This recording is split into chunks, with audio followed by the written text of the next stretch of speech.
Ryan Reynolds here from Mint Mobile. With the price of just about everything going up during inflation, we thought we'd bring our prices down.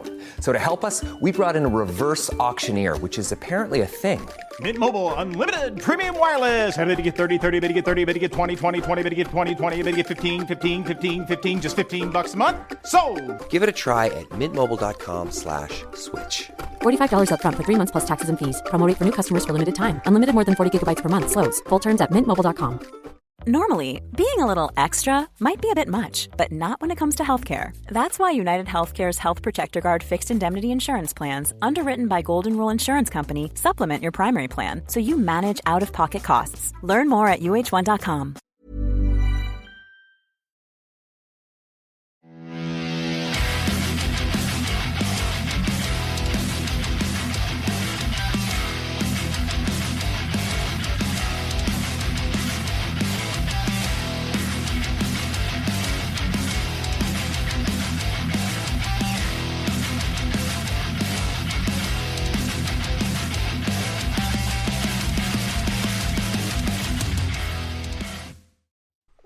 Welcome, ladies and gentlemen, boys and girls, to this week's episode of Heavy Metal Tones with me, your podcast host, Tony Evans. As you might have seen by the title of the episode, this is going to be called. This is about the band Kryptos and the movement, the heavy metal movement on the subcontinent, i.e., India. For those that don't know what that is, those listeners around the world not sure where that is, it's the Indian subcontinent. Now, Kryptos first came to my ears around about 2019, maybe even late 2018. They were new to me. I was sort of just at that time starting up my own Facebook page for everyone that enjoyed new wave of British heavy metal and all things metal, as it is called. And I still run it. I don't do much on it these days, but it is there, sort of it sort of it looks after itself almost, self-perpetuating, I should say the right word. Anyway, I come across them on a video clip on a YouTube channel. Someone was doing, Nwabum music, modern Nwabum music. I thought, okay, jump in. And these guys came on, and it blew my mind, to be honest. It was like, oh wow, these guys are really amazing. They are they did play a really interesting form of thrash and classic metal and heavy metal and death metal and all sorts of different things, but in a really sort of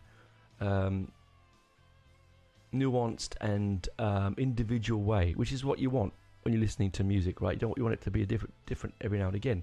So it captured my imagination, and Benji and I we really sort of started digging them quite big time, and we contacted the band, and they did way back in the midst of time, they did an interview for us, but it wasn't a vocal interview. It was like we sent 10 questions, they replied with 10 answers. It was a Q&A kind of thing, and it was really interesting. I'll have to hunt it out, and if I can find it and put it up again. But they are going to come on the show sometime next year, because the reason I'm talking about this band is that as of late next year, 2024, they're going to be in Australia touring for the first time, and it's really, really exciting. And they are going to be playing Canberra, which is a little bit of an exclusive on this show. For those listening who are in the Canberra area, they're playing in Canberra in October of next year. It's really exciting because very rarely in our lives, our musical journey, are we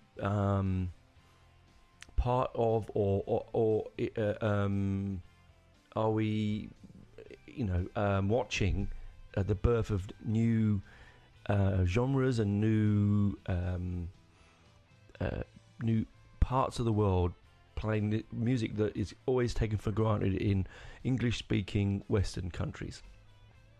And so if you'd said to me 10 years ago, Indian heavy metal, I would have sniggered. And not because they can't do it. I just thought culturally it's not something that they would really be into. It would be very, very underground.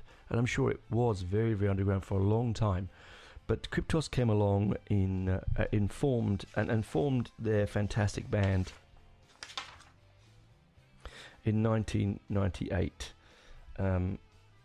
Or was it? Yeah, not about 98. Yes, they formed in 98. And they've had 6 albums out. Now, I can only get hold of and listen to the latest 4 albums. The first 2 albums are very difficult to get hold of, and I have tried hunting down the first 2, Spiral Ascent, and Arc of Gemini, 2004 and 2008, but they're very hard to get. They're with the original lineup of the band, and they're with this sound that was very much heavier, and this is why I'm reading, I haven't heard it, darker and more raw. You can't get them. I've tried Spotify, they don't have it. I've tried iTunes, they don't have them. Maybe someone out there in the audience who does have copies of them and wouldn't mind sending me a downloaded file of them. I would love to hear it. I might have to reach out and ask the band if they can send it to me. We've been talking on and off since like the early days of the page, as I said. So it made me think when they were coming over here. It made me think about the sort of the widespread phenomena of not just heavy metal. It's obviously heavy metal because this is what the show is called and about, but all forms of rock and roll. If you think about how late it got through the Iron Curtain into Russia and Eastern Europe, and how ridiculous, and I mean this in the nicest way, listeners, how ridiculous Eurovision is sometimes with their concepts of rock and roll from, those sort of far-flung Eastern European countries that we know under the name of until the fall of communism, and they're all valid and they make wonderful people with wonderful cultural heritage and make beautiful music, but they're sort of stuck back in sort of 1981, a lot of them, because that's where their musical tastes probably start, where they could access music from that point onwards, so their heritage is that time.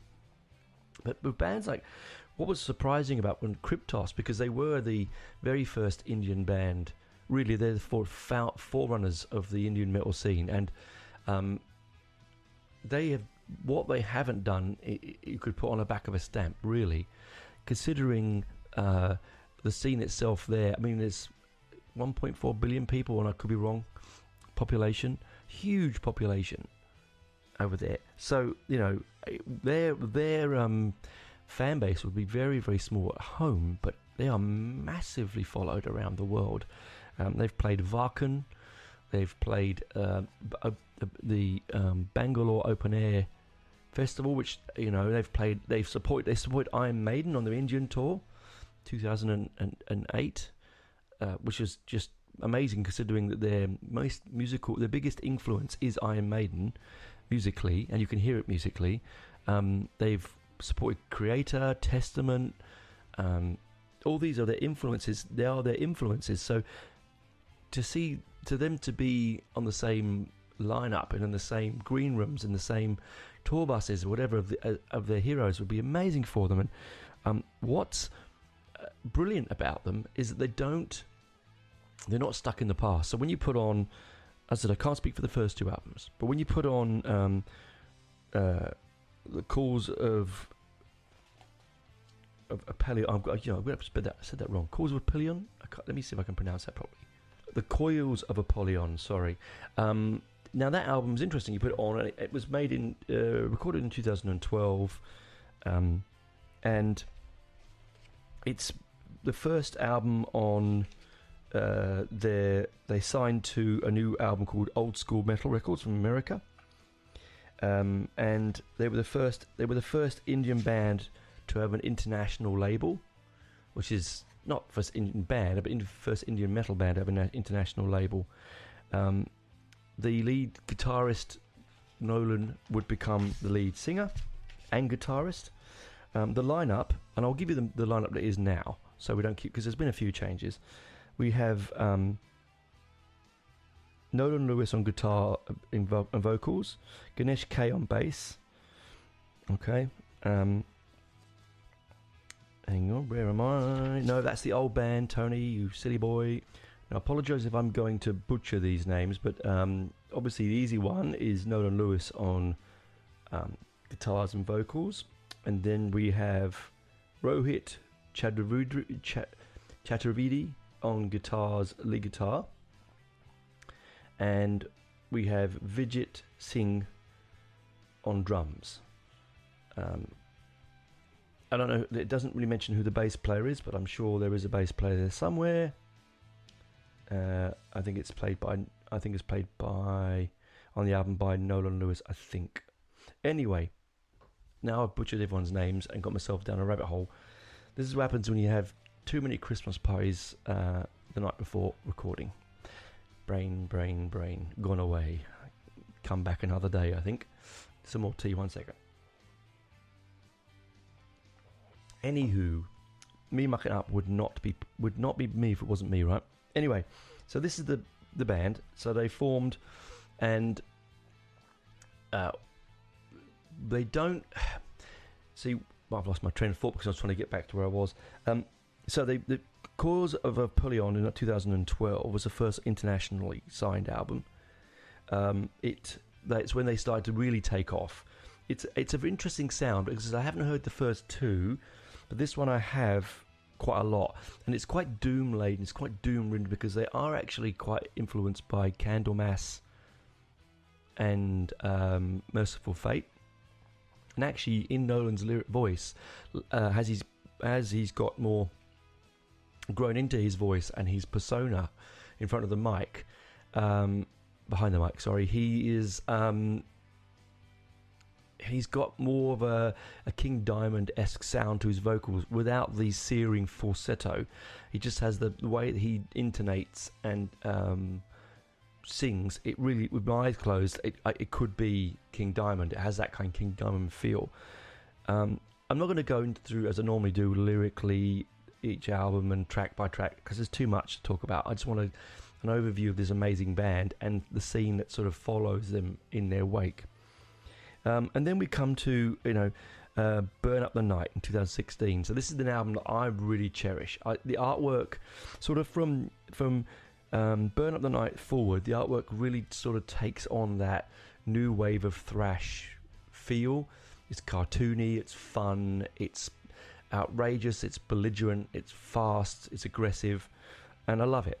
And Burn Up the Night is where they sort of put their foot on the pedal. They stood back from the sort of growly, aggressive black metal vocals, which they had, and the death metal vocals supposedly on the first two albums, and sort of on Coils of Apollyon. And you can tell that because names like that sound like a progressive,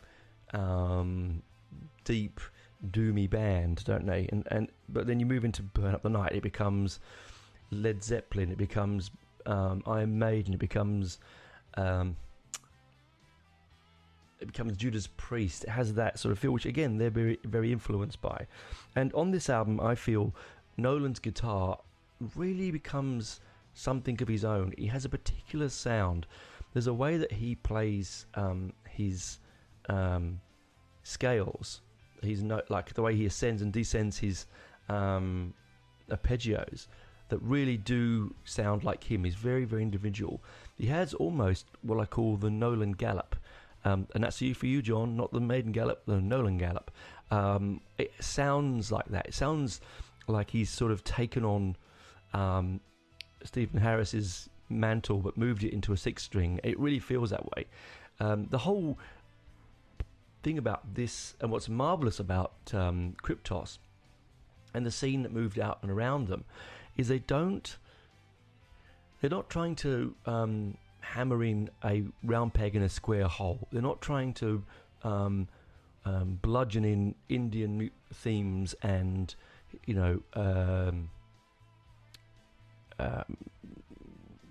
cultural imagery. They just want to make rock and roll, heavy metal that they listen to, and what they want to replicate it. Now, some people might say, no, that's not a good tone, but shouldn't they be proud of the heritage and mix it in? Yes, they probably should. And I'm not sure, they probably will one day. But right now, they're just having a lot of fun making music that's accessible to everyone. Why would you make music in a country as vast as India, with such a diverse and culturally different sound to the music you're making, with an Indian sound? It's not going to work, because you won't sell any of the records, and you won't sell outside the country. And to be honest, let's be fair, it comes down to selling records, and touring, and that's what they want to do. And I've talked to them, and that's their big whole ethos, is have fun, party, play loud music, fast music, tight leather jeans, long hair, smoke machines, wind machines, groupies, the whole 9 yards, right? They've done all the touring in Europe. They were the first Indian band, heavy metal band, to tour Europe across a Europe-wide tour, not Europe-wide, that's ridiculous. A Europe-wide tour. Say that with your head, teeth out. But still true to the sound that they make. What also I like about them is that they are, as I said, not hearing the first two albums. The ones I have heard have been they've diversified their sound from album to album, and they're blending to a point where we're going to get to the stage we're talking about the latest album, where the sound is really truly them. Like early albums like Burn Up the Night and Afterburner, for me, and Face of Danger, they are, sorry, not Face of Danger, but Coils at Apollyon, Burn Up the Night, and Afterburner. Those three are very much a homage to say, if you want to say it in French, to all their influences. All their influences there. If you want to pick at influences, you can find them. Creator, Iron Maiden. I mean, particularly in the way that the choruses are strung together, and the way that musically it's orchestrated, it's very Maiden-esque. But then with the speed, it's very Slayer and Metallica and Judas Priest. It's very clean. It's very it has a little bit of Dragon Force-iness to it, which I don't like to admit to, but it does. And it's so they've not stood on their laurels and gone, right, well, we've been around since the late 90s, let's just make the same sound over and over and over. It feels that they've moved. It's almost like that they've grown up making these albums as they've made them. With some bands, a lot of bands, they mature first, through gigging and all that stuff, and then they make their albums, and then they have their sound, and it generally stays the same. But because I think with the concept, with India being the way it is and the way it's so difficult, it's such a vast country, and so culturally different to everywhere else, that they probably didn't have the ability to just go and do small little venues, tour up and down the country, get their sound, and then final it, get a final sound. I think they've sort of tempered with their sound, mixed their sound, play with their sounds and their influences through each album.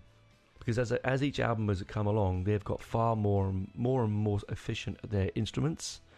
I know there's new members come in and new members have gone and so forth, but Nolan has always been there, and you can tell that he's like Steve Harris. He's holding the band together, So, and these albums are easily accessible now on Spotify and iTunes. But Force of Danger, the latest album that came out in 2021, just sort of around the end of the COVID-y sort of, or middle, I don't know, was it, I'm so long ago now, was that middle of COVID? Please remind me, I can't remember now. 2020 was COVID, wasn't it? Seems like forever ago, but anyway, it came out and it was a real refreshing sort of for my ears. It was really refreshing because I thought I was going to get another Afterburner, and I thought that was fast enough. And then Force of Danger came out, and it feels like they've put their foot down on the pedal and gone bang, and it's just as fast as they come.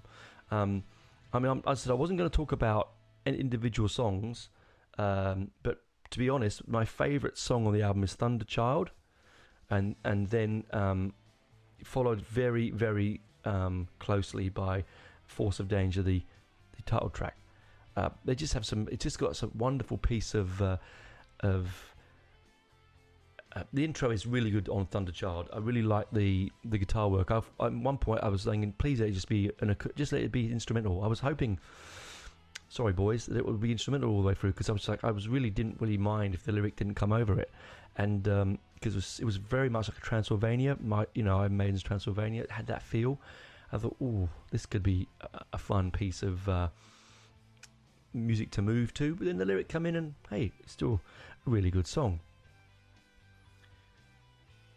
So, what am I coming with this? What I'm trying to say is that I am personally very surprised that the band like Kryptos and other bands which I'll mention later on have come from a country that's culturally, religiously and spiritually completely not the place that I would imagine heavy metal to be born from. I mean, it's a country of vast religious differences, vast regional dialects, vast regional cuisine, and mountainous. It's green, it's hot, it's crowded, it's empty. It's an amazing country, ancient, and I'm surprised that it took to around about the late 90s for them to sort of find their feet in this musical genre. I'm not surprised either. It was probably being played a lot. I mean, if I dig deeper, I'm probably going to find bands that were playing well before '98. But they weren't recorded, or they were only on rare cassettes maybe, and poorly mixed, and it doesn't give you the true sense of the band. Whereas Kryptos, they're really nice guys. I mean, that's another thing. They're just such nice guys. They make fun music, and live they're going to be absolutely amazing. I cannot wait for them to arrive here in Canberra. It's going to absolutely go off. I think if you live in Australia and you haven't heard of them, or haven't got nothing to do in October next year, which is a long way away, I know, make sure you get yourself a ticket, because you'd be really, really stupid not to.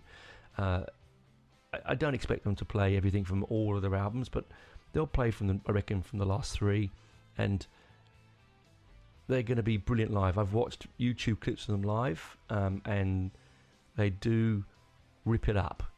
They really do. And you wouldn't know that English wasn't their first language. You just wouldn't. When it comes to the vocals that Nolan, he's very efficient with his singing. He doesn't, not to my knowledge, that he's singing anything in Indian, or whatever dialect. He's from Bangalore, so the dialect of Bangalore. They're from Bangalore. Did I mention that? Probably didn't. Oops, sorry. They've also played in the Bangalore Open Air Festival, which they sort of were one of the first bands to play on that lineup, with Iron Maiden, with Testament, with Creator. Crazy. Anyway, yeah, he doesn't. In some vocalists, you close your eyes and you're listening, you can hear the German accent inflection, or the Belgian or French inflection, or the Scottish inflection. You can't hear it with him. Maybe because it's a style of vocals, because he's quite growly. I don't know. It may be. I know that he did live. I believe I was talking to him. He did live in Europe for a little while, so maybe it's that connection. Who knows? Anyway, enough for me right now. I'm going to go and get a fresh cup of tea. I've rambled on about this amazing band. I hope I've given you a very quick oversight of this brilliant band, and I think you should go and make an effort to listen to their. If I'm going to pick an album, honestly, that I'd start with Burn Up the Night, then Afterburner, then the latest one, Force of Danger. I really would, but because Cause of Apollyon is great. It's really good, but it's quite doomy. quite dark. If you're not wanting that kind of metal, then start with Burn Up the Night for a bit more fun. But if you're willing to give them a journey through their back catalogue, certainly start with the earliest, which that you can get your hands on, which is Cause of Apollyon, which is, again, I said, quite an interesting sort of fantasy laden lyric, and very sort of Candlemassy and dark, and I really dig it. But it's quite a dirty mix, whereas the Burn Onto Force, really clean, really polished sound, because they've got more money behind them, and they're using international backers. Anyway, enough from me. I'm going to go and get a cup of tea. I'll come out the other side and we'll talk about other bands that you might be interested in from India. Bye for now. Hey, I'm Ryan Reynolds. Recently, I asked Mint Mobile's legal team if big wireless companies are allowed to raise prices due to inflation. They said yes. And then when I asked if raising prices technically violates those onerous 2-year contracts, they said, "What the f*** are you talking about, you insane Hollywood ass?" So to recap, we're cutting the price of Mint Unlimited from $30 a month to just $15 a month. Give it a try at mintmobile.com/switch. $45 up front for 3 months plus taxes and fees. Promo rate for new customers for limited time. Unlimited more than 40 gigabytes per month. Slows full terms at mintmobile.com.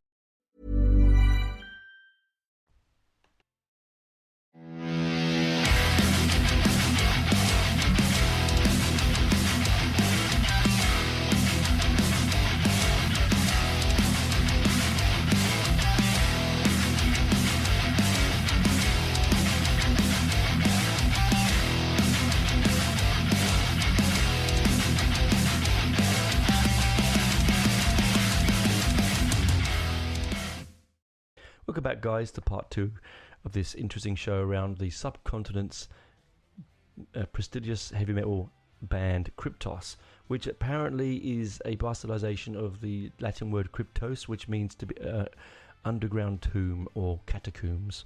There are a few bands out there. If you Google Kryptos, you're going to come up with quite a few.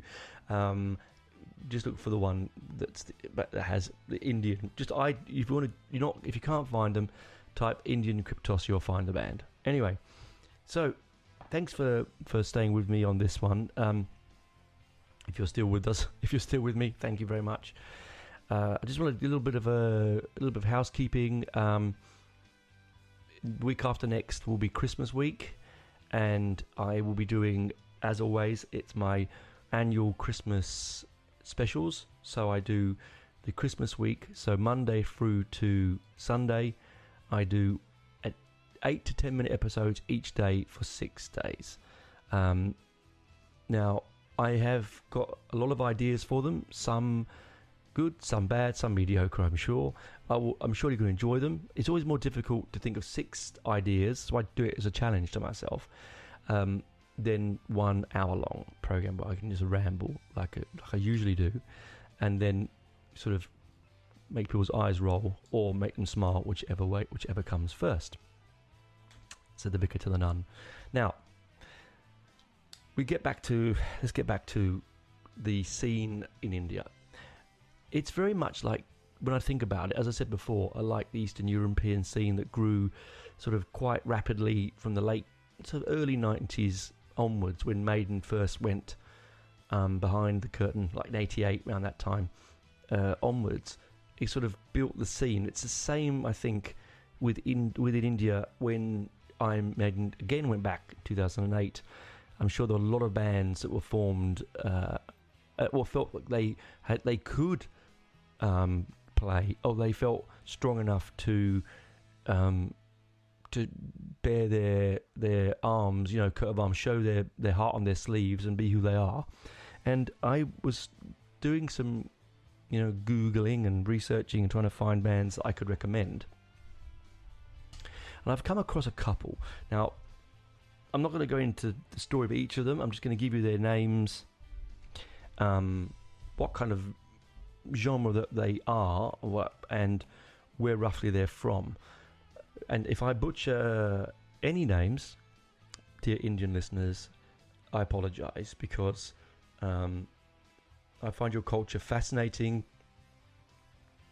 beautiful, and intriguing, and I would like not to offend anyone here. So I'm going to start off with one of the most brazen names, and I actually love this band. I've seen them on YouTube. Oh, it used to be a YouTube channel, and then they became a band. I don't know how that works. Bloody Wood, of course, which is a play on Bollywood, isn't it? They play a sort of anarchic, sort of hardcore, punky thrash kind of idiocy, and really, honestly, make yourself useful and go over and find them on YouTube. You might put a smile on your dial, all right? And then we've got, now this one I'm going to say wrong, I'm sure, Zygneme. So Z-Y-G or Z-Y-G N-E-M-E. Zygneme. I think that's how it's pronounced. They're a thrash band. I believe, I couldn't find where they're from. Anyone who knows where they're from, they're either from, they'll be from one of those like Bangalore or Mumbai or something, but I couldn't find where they were from. They're a relatively new band apparently, and I've sort of quickly listened to one song and thought they were pretty good. And the ones I'm mentioning, there's lots and lots and lots of bands out, of course, now across the subcontinent, but I'm picking up bands that I listen to quickly, that I recommend because I enjoyed them. Okay. And then we've got Man Eating Orchid. And they're a math metal prog band. Do you know what math metal is, guys? Come with me on this journey. Math metal is not something that I personally aim for. Tool is a math metal band, so they say. It's music that's mathematically perfect. They use maths to write the music. So I'm going to put in I'm using air fingers here, quotations. I'm going to put in that category dull, static, and insipid. Okay, so those Tool fans out there, I'm sorry if I've offended you, but this band, Man Eating Orchid, drew me because of the name. Now, according to the band, they called themselves Man Eating Orchid because in India there was a lot of bands called Orchid. Yeah, go figure, I suppose. I had a listen. Now, they're more prog than they are math metal, to be honest with you. There is some interesting bleeps and blops and digital enhanced guitar solo keyboard work. Yes, there is, but it's not up its own sphincter like a lot of those bands. It's really quite interesting without being. I haven't got to have a degree in socio-economics or whatever it is to understand the riff. I get really uppity with this stuff. You know, I get you that you want to be individual. I get that you want to be different. I understand that you want to sometimes be. We've all been there. Feel that you're above the crowd you're with, morally and artistically, and all that sort of stuff. We've all been there. But there's a point where, when art becomes so uniquely individual, it becomes almost impossible to enjoy. Now, this is coming from an artist myself. I have an arts degree, for what it's worth, and I knew a lot of painters, sculptors, printmakers, textiles, that were so trying to be so individual that the art itself got completely lost. Yes, it meant something to them, but the viewer of the art had no idea what was going on. And that's what I was saying with this kind of music. It's sort of, they can sit around and get a hard on by it, but the rest of us are sort of left in this sort of windswept tundra of a million notes. That's lovely. I should say it again. A windswept tundra of a million notes. There you go. So let's move from the sublime to the ridiculous, shall we? And we've got Gut Slit from Mumbai. They're a brutal death metal band, and it says it all. Really, it says it all. It's they're a bit hard to listen to. They remind me a lot of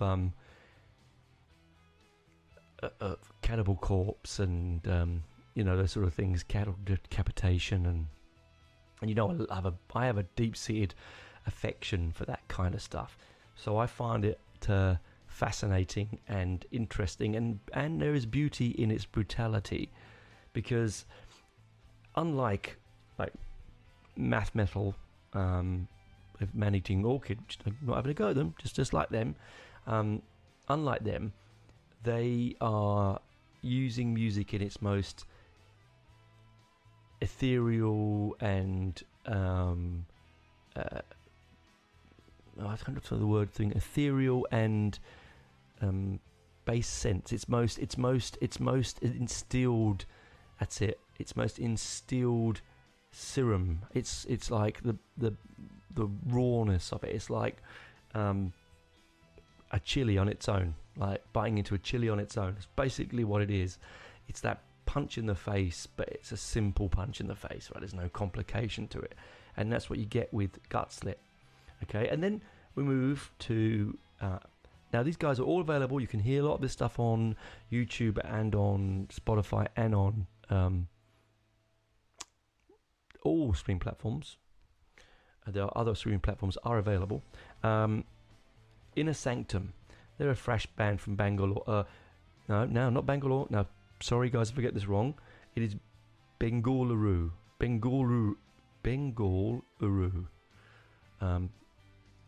And they really are sort of Kryptos clones, without that being offensive to the band themselves.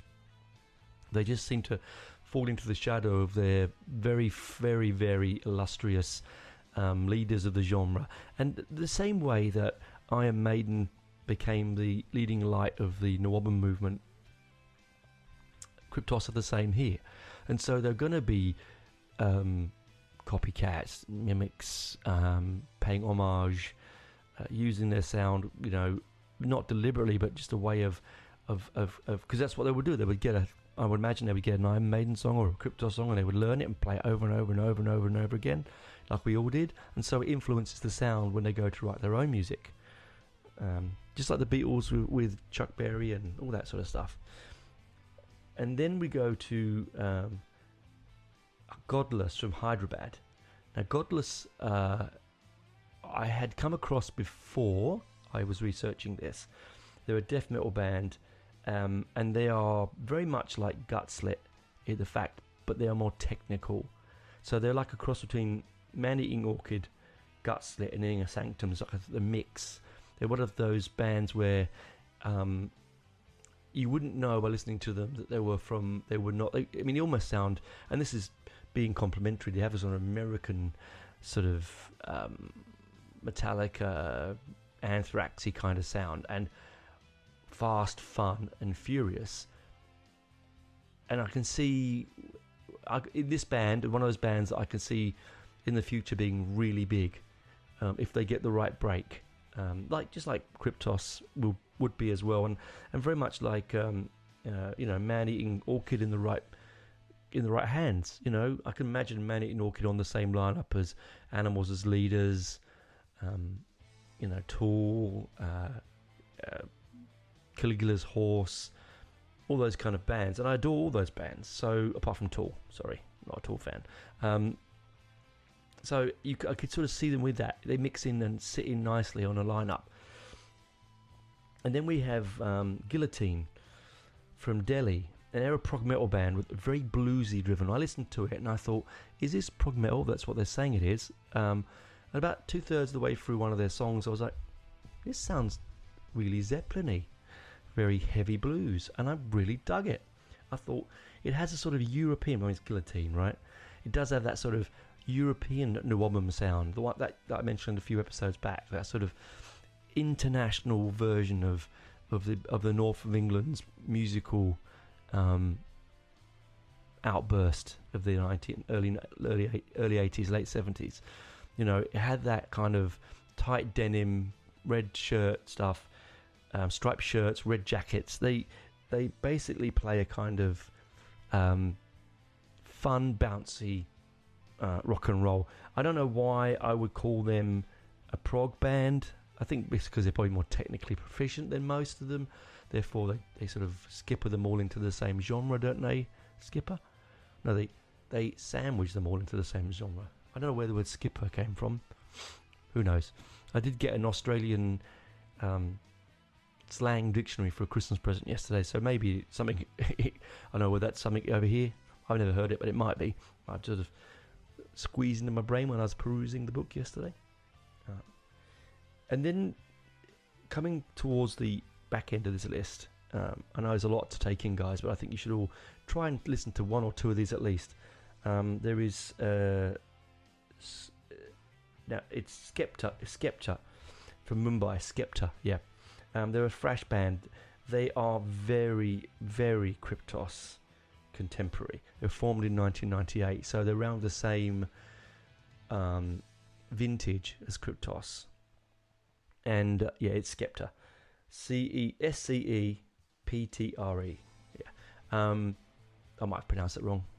I am dyslexic after all, but my handwriting is also worse than a doctor's. But they're their contemporaries, and they sound like they're contemporaries. They could be on the same bill quite comfortably. They are very much like, they're very chalk and cheese though. So you put Kryptos on, it sounds like Maiden, right? You know, in Maiden, straight away they sounded different to everyone else in the movement. So more different than Diamond Head or Witchfind or Witchfinder General or Demon or Satan or Saxon or Def Leppard. They were so much different. They were so vastly different. And this feels the same way with Skepta. They feel like a Diamond Head to Iron Maiden, basically. Wonderful music, very exciting, very intelligent, fun, but not in the same visceral league. You know, you can tell when someone's going to do better than the others. And again, I don't want to be negative, because I really don't like negativity. There's a bit of a... isn't that funny? I don't like negativity. Anyway. And then they're from southern India. And then we finish with this band from Chennai called Blood Covenant. This one is... They're Southern Indian pioneers. Their first album was in 2005. This is the one we're going to finish on. This one is the one that's oddest to me, because when I was researching them, there wasn't a lot of information on them. But what I could come across was... Now, I'm going to read you what the band says their musical style is, okay? Now, take a listen to this. It is Christian metal, thrash metal, and a genre called unblackened metal. So what is that? Is that black metal that's not about Satan and the recesses of hell and all his dominions? Is it not about murder and abuse and anger and violence? No? And racism and all those sort of things which are dark and nasty? Are they not? Is it not about that? So what is unblackened metal? If anyone can enlighten this old man, he would be very happy to know, because all I can think of is people with black and white corpse paint on singing about Christ and God and light and all positivity things, which is nice, eh? If that's the route you want to go, doesn't bother me, and I don't care what you do. Whichever way you butter your bread is up to you. Just don't put it on my plate if I don't want it, if you know what I mean. So, and expect me to eat it.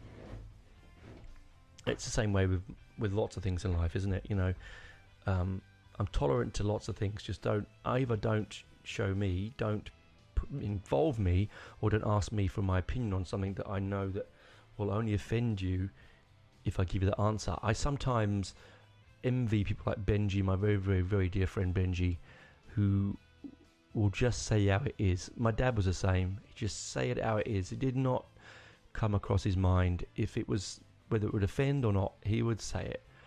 Most of the time, he was saying what everyone was thinking.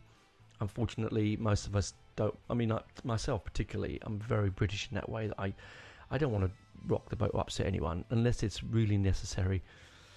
So for me, I don't understand what this unblackened thing is.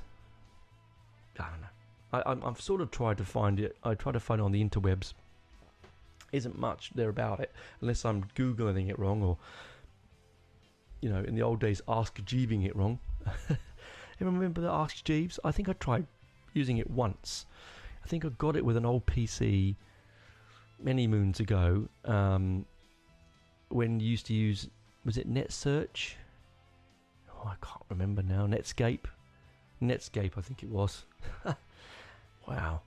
When you used to put the computer on and you'd load up the internet and it'd take half an hour to load on, and then you'd be halfway through a game or a song, download, and it would just decide, oh, I'm bumping you up, someone's making a call.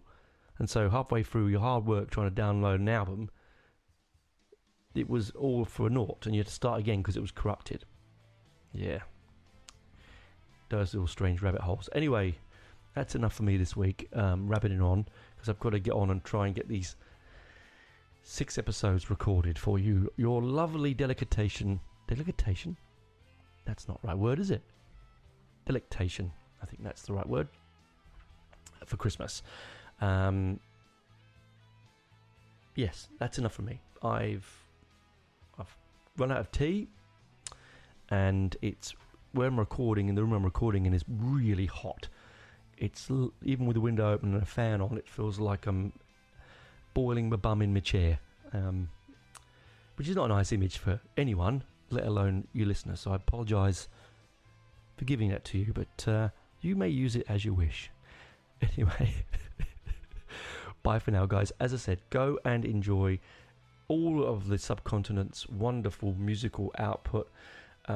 There's so much there to listen to, so crazily diverse, yet so modern, yet not stuck in the past, but at the same time also it's just a wonderful wash of differences, and you're going to love it. And also do get your hands on any of the Kryptos albums, and get yourself a ticket when they do go on sale for next year. If you're in Australia, if you're overseas and they're in your town, get yourself a ticket. You will not regret it. Anyway, bye for now. Oh, hang on, look at this. My computer has decided to go into sleep mode. Don't you love it? Hang on, tappity tap. Oh, it's bloody hot as well, my laptop. I think because the heat in this room is so terrible that it's making everything seize today. It's been really humid here in Canberra because of the rain and the storms we had. Anyway, enough of me wobbling. Thank you, warbling. Thank you for listening. Have a good day. Have a good week. Look after yourselves. And also remember, like, subscribe, review, negative, positive, it doesn't matter. I hope you enjoyed this rather interesting chat. I know I did. I love listening to the music. Anyway, talk to you soon. Bye for now, guys.